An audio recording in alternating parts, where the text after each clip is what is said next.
Hello, everybody, and welcome to Sake Revolution. This is America's first sake podcast, and I am your host, one of two, John Puma, and I am on location in Japan right now. Bury the lead. Yes.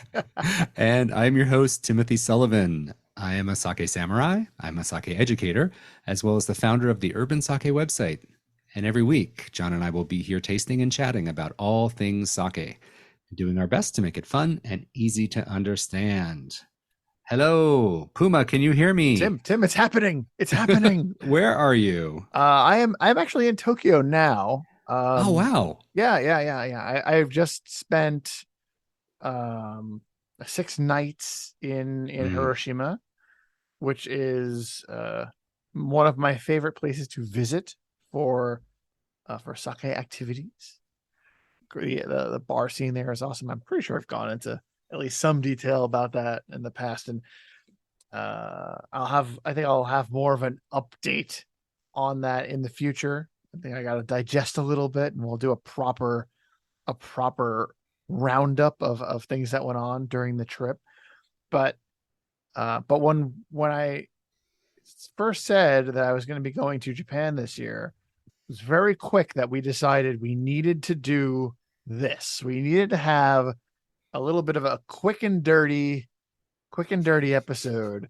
A little bit less of the editing, a little bit more of the real John and Tim having a conversation while one of us is over remote over in Japan. And that's because, and why is it, Tim, that we wanted to do this so badly?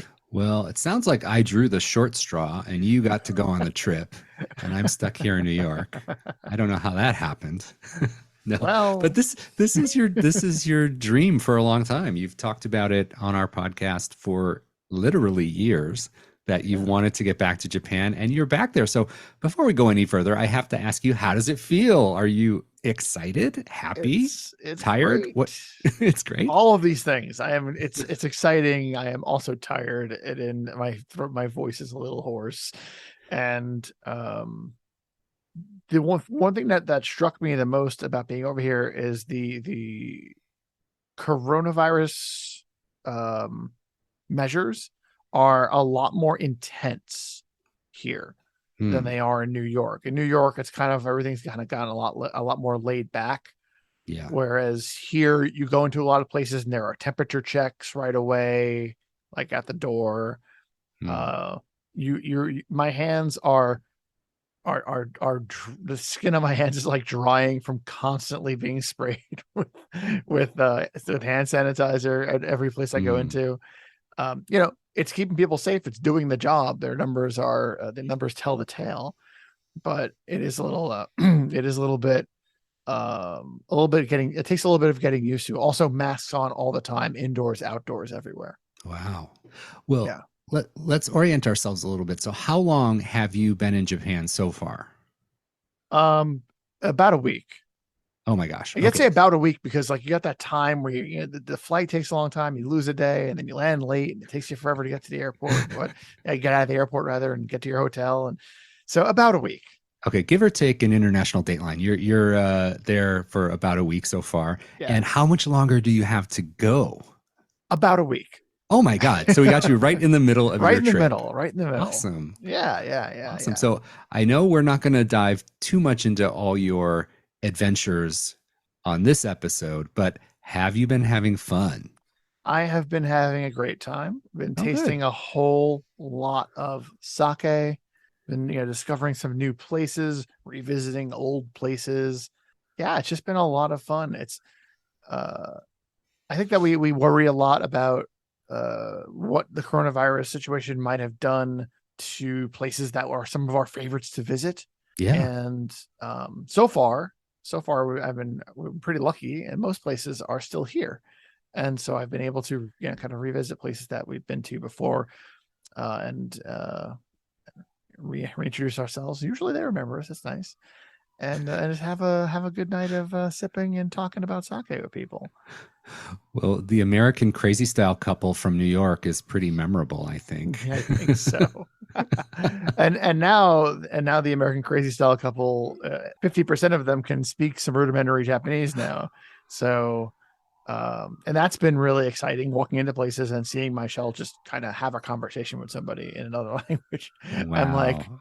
okay, I can pick up on the gist of what they're saying, but I couldn't have the conversation. I couldn't participate, but I can understand what's going on, That's which great. also feels really good, to be honest. I'm like, well, wait a minute, I understood all of that. Hey, Yeah. that kind of thing. I think specifically we were at a place a couple of nights ago in Hiroshima called Katoya, and it's a bar that we'll talk about at length at another time.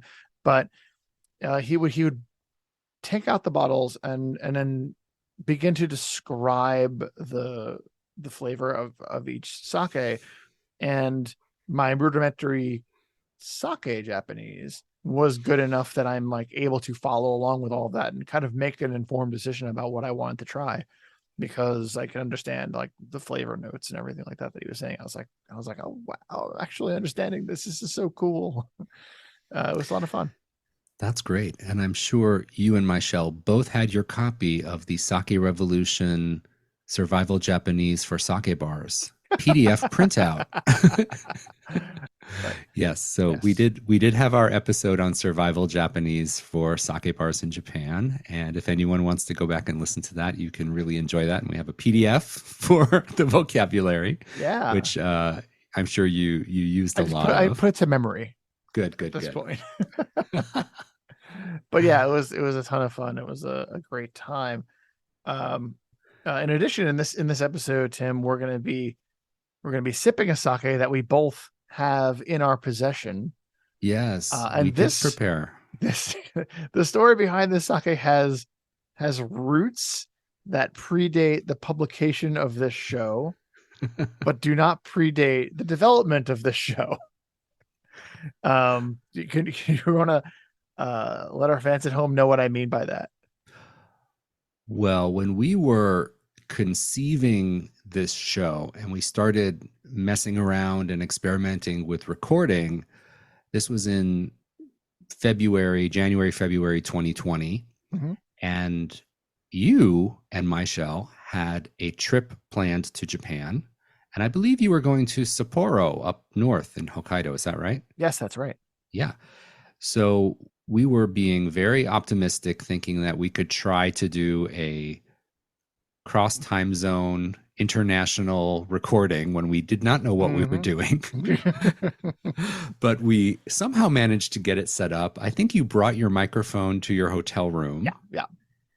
So And yeah, not too far off from what we're doing right now, except we actually do know what we're doing now. right now we do know what we're doing. So we picked a sake, and I remember discussing with you what sake we should pick for this, our first international broadcast. And we wanted to pick something that was easily accessible, approachable. You could pretty much pick up anywhere in Japan because we wouldn't know what you would have access to. So Right. John, what sake did we pick? We chose the tried and true Kikasui Funaguchi yellow can, which Yes. to a lot of sake lovers probably very familiar sake. And Yes. For those who are familiar with it in the States and don't know, this is a sake that you can kind of walk into a convenience store in Japan and buy anywhere, Yeah. anywhere in the country, probably.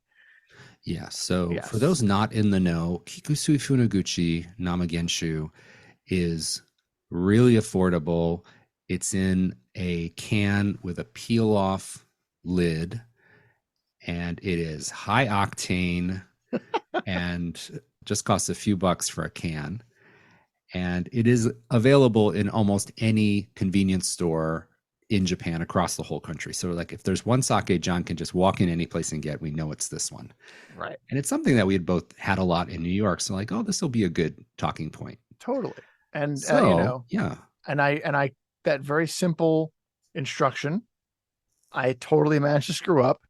Yes. And So, yeah.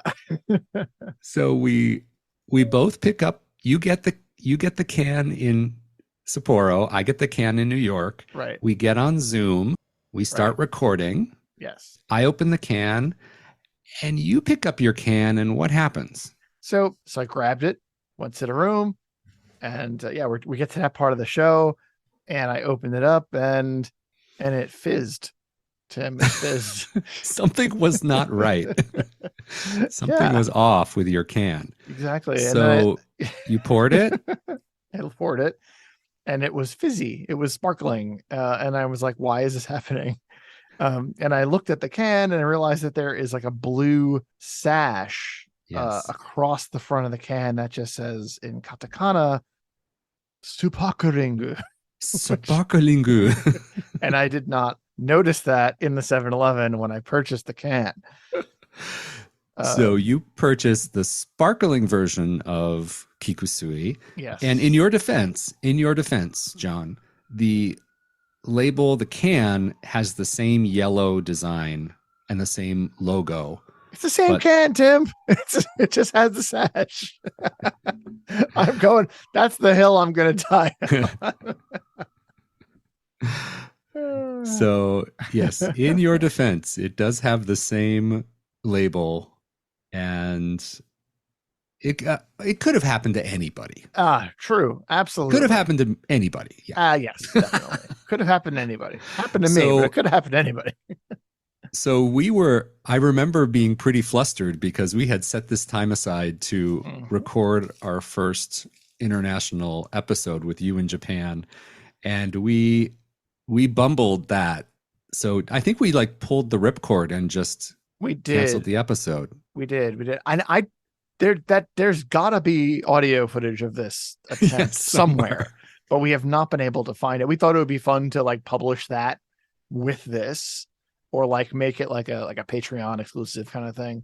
But unfortunately, we literally cannot find the damn thing. We'll take a look. Maybe we can dig it up. But yeah, this is so now we have the Kikusui sparkling on purpose. Yes. And let me tell you something, Tim. Not as easy to find this time around, it turns out. I went to what happened? I popped into like the first convenience store I saw, and they did not have it. They had the standard can. In fact, they had the standard can now in a retro 50-year anniversary edition. Oh, but nice. Nobody had the sparkling. Oh God.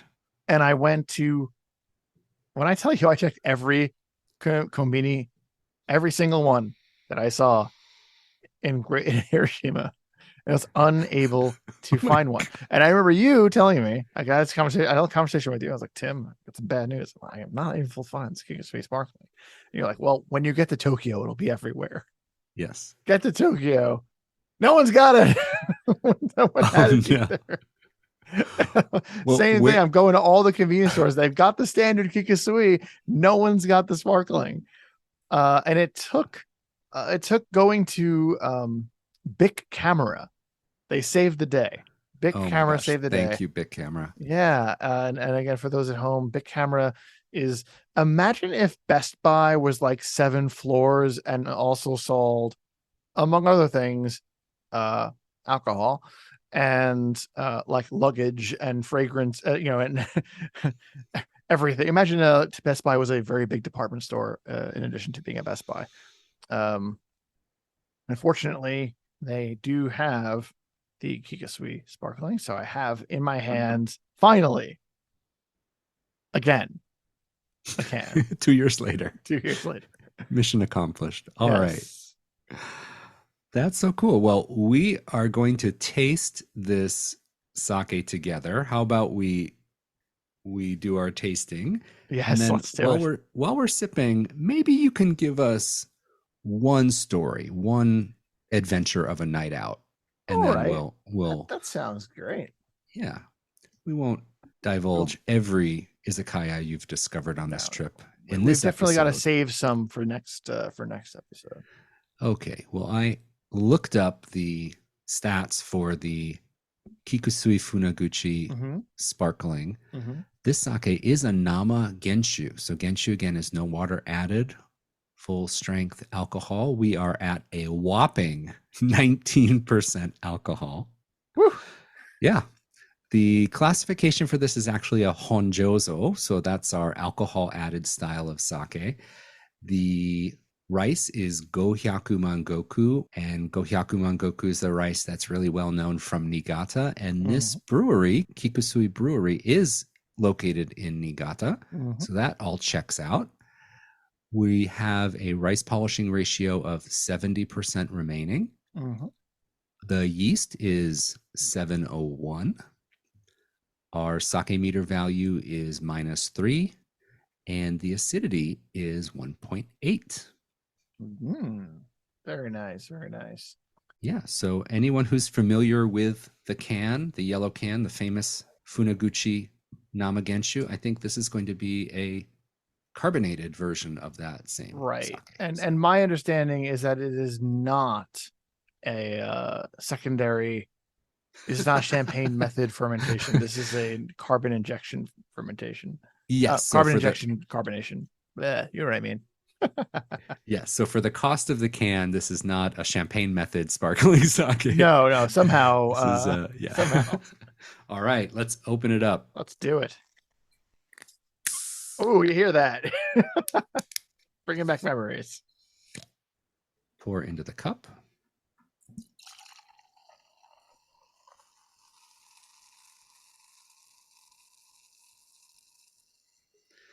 Okay, I heard some aggressive bubbling there. Yes.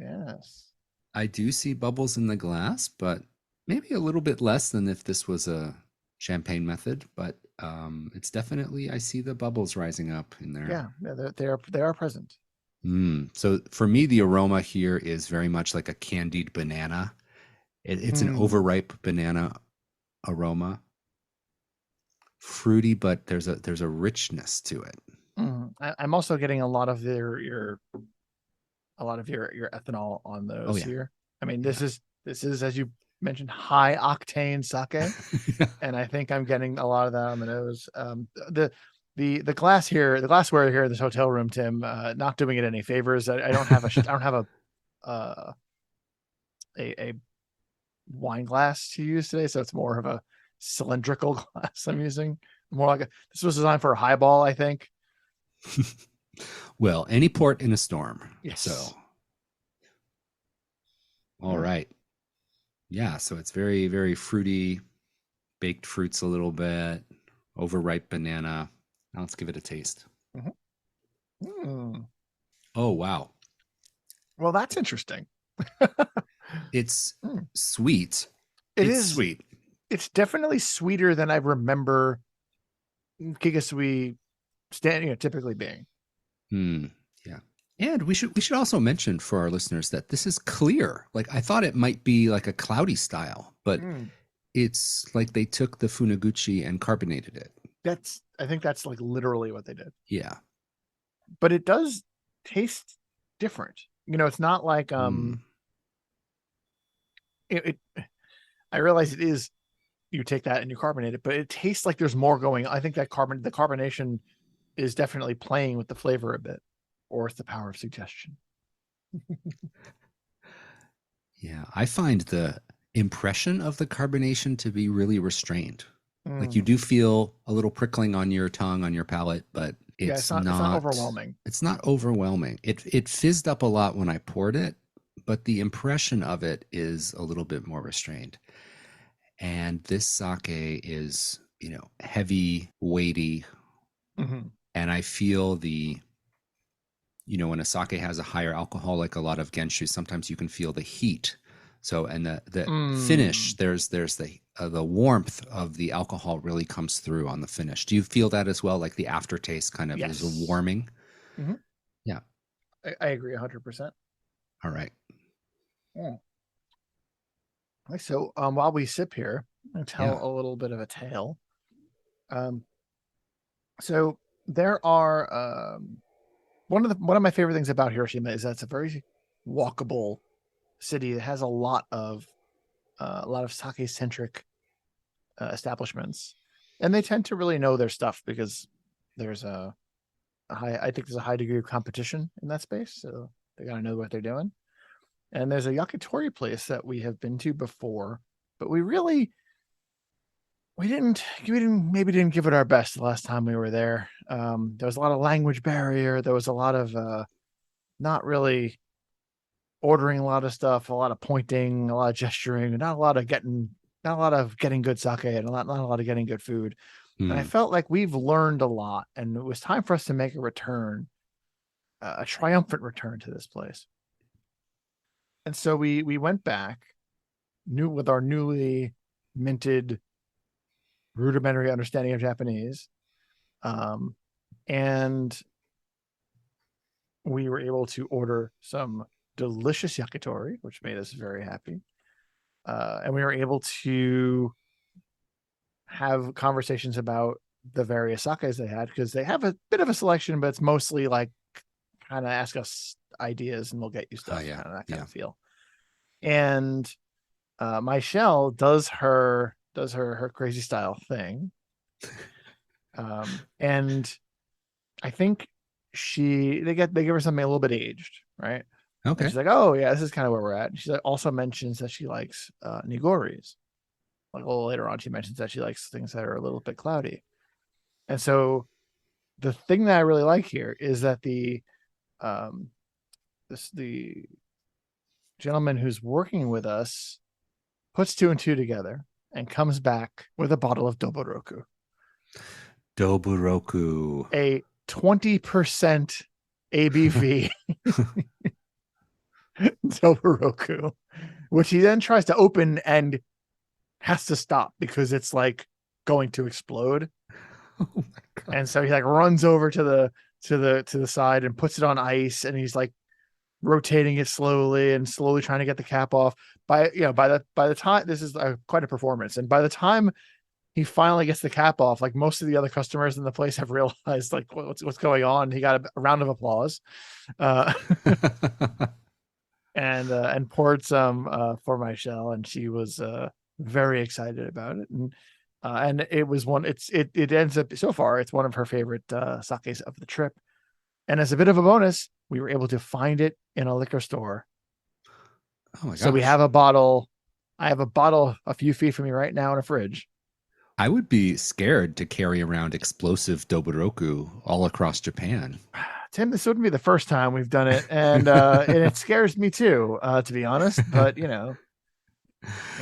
gotta. She likes what she likes, and Yeah, so I'm not going to be the one to break her heart by telling her she can't bring oh, Noburuku home. oh god no. So for our listeners who may not be familiar, Doburoku again is that completely unfiltered, literally unfiltered sake that comes straight from the mash tank and gets bottled up with all the chunks of rice and all the live yeast, and it is active and bubbly, and it is a wild thing to drink. Yeah, It's not widely available in Japan. it's becoming more popular. I think it's a bit Hmm. of it might be a little bit of a fad, but I think it's definitely something I'm seeing more of so far. And I think that when I think of like what my shell's thing with crazy style, when I think of what Doboroku is, Mm. it's this like it's high alcohol, as you mentioned. It's active yeast. It's in there, so it's a little sparkling sometimes. It's chunks of rice in there, and just all of this going on. It is literally crazy in every category. Yes, It is the crazy style. exactly. Yes. I Across the board yeah, crazy. can't speak for her, but I think that that's my opinion, is that that's probably pretty crazy style. Well, maybe Yeah. you could share with us, maybe you could share with us like one more adventure you had. So what did you, for example, what did you do last night? Anything exciting or fun or any Oh place well, cool? I was gonna save this, Tim, for the Oh, for the real episode, but I'll give you a preview. yes. Give you a preview. Now I'm There is a excited. a bit of a sake celebrity that yes, that opened up a brand new bar. So you may remember Marie Chiba from Gem by Moto, and prior to that, Shinjuku Standing Bar Moto, or she has now become a bit of a celebrity. She's written she's written pairing books. She has a lot of custom labels. She has a custom line of sake that she sells. And now she has opened up a new establishment called Eureka. And you have to say it that way because it has an exclamation point in the title. So it's Eureka. Eureka. Eureka. And it is in Azerbaijan. And we went there last night, and nice. Yes, it was a lot of fun. We had a little bit of a preview. We also met up with the ladies from Sake Unplugged. Oh, geez, I miss out on all the fun. Yeah, it was a lot of fun. We got to sit with them and chit chat a little bit, meet in person for the first time, and one small little bit of a surprise that will spoil for later.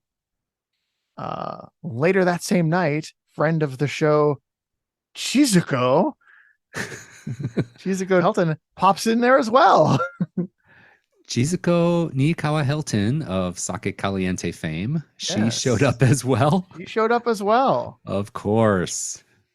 So yeah, it was a little. Oh my gosh, it was a power spot reunion for sake that night. Yeah, it was a little reunion. It was a little fun to chit chat with everybody and to be in this. I don't think I've never been in Japan at the same time as Shizuko before. Really? Yeah, it just never happened. So this was it was nice to run into her and to talk sake a little bit. It was nice. That's so cool. Yeah.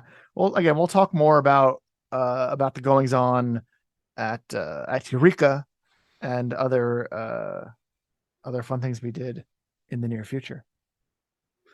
Now, Marie Chiba, as you mentioned, is well known for pairing sake and food. That's kind of her jam. Yeah. And I remember I was on a Zoom with her, or I went to one of her seminars online, and she was pairing sake with olive oil and things like that. Like It was really, really out of left field kind of pairings. But I think that's the kind of thing that is really fun and interesting. You may not have sake that way every night of the week, but it really pushes the conversation forward and gets you thinking about things outside of the box for sure. So she's an outside of the box sake pairing persona in Japan. Yes, definitely. Well, that is awesome. This place just opened, right? Eureka. I saw it on Instagram. They opened on the 1st of November. Yeah, the 1st of November. So wow.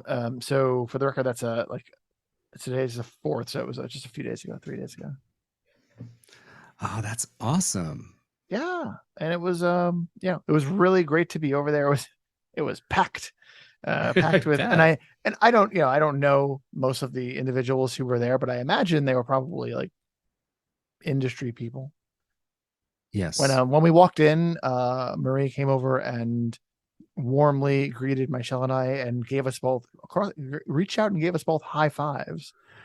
And yes, and the rest of the people in the bar were looking at us like, who are these people that she's coming over and greeting personally? But yes.